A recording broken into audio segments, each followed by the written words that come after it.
आज के मुख्य समाचार। लाखों खोपड़ आधारकों के लिए राज्य सरकार ने दी राहत। शिवसेना के सांसद संजय राउत के सितारे गर्दिश में। सपा के अखिलेश यादव के चाचा शिवपाल यादव जीत से आश्वस्त। अंडरवर्ल्ड में सबसे बड़ा नाम दाऊद इब्राहिम का आता है। मुंबई और उपनगरों के लाखों झोपड़ धारकों के लिए राज्य सरकार ने राहत भरी खबर दी है। SRA स्कीम के तहत जिन झोपड़ा धारकों का घर टूट गया है, अब वे झोपड़ा टूटने के 3 साल के भीतर उसे बेच सकते हैं। गृह निर्माण मंत्री जितेंद्र आभाड़ की अध्यक्षता में हुई एक बैठक में यह निर्णय लिया गया।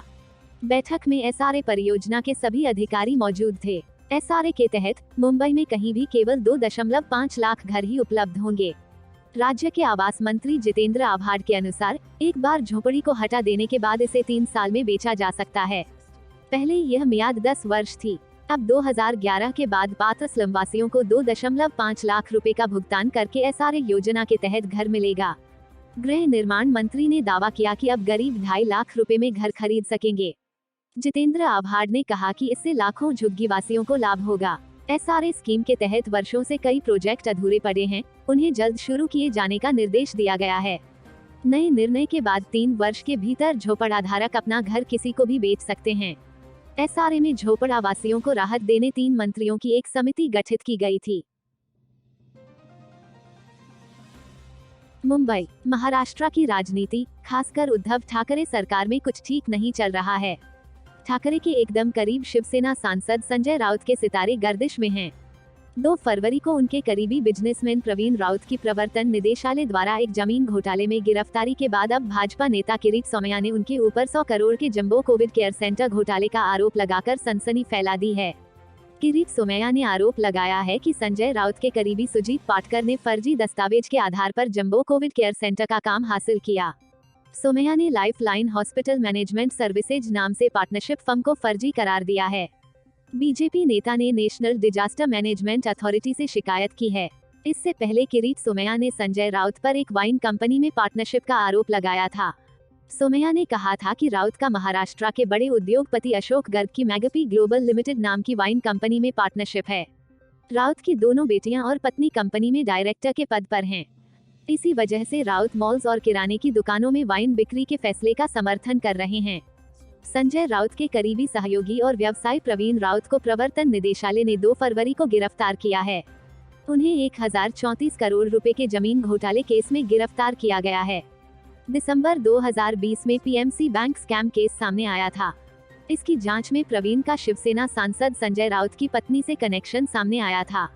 जांच एजेंसी को पता चला था कि प्रवीण की पत्नी माधुरी ने 2010 में शिवसेना सांसद संजय राउत की पत्नी वर्षा को 55 लाख रुपए का ब्याज मुक्त कर्ज दिया था।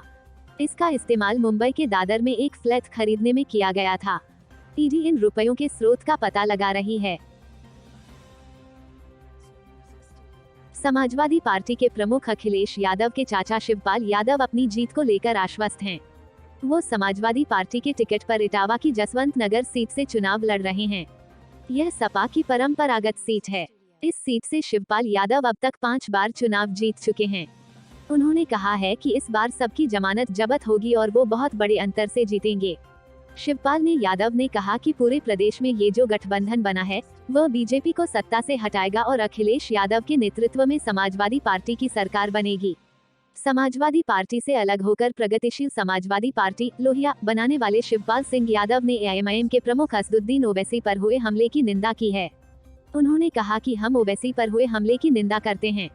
उन्होंने कहा कि इस तरह की घटना नहीं होनी चाहिए। पूरे देश और यूपी की जनता जानती है कौन असली है कौन नकली है।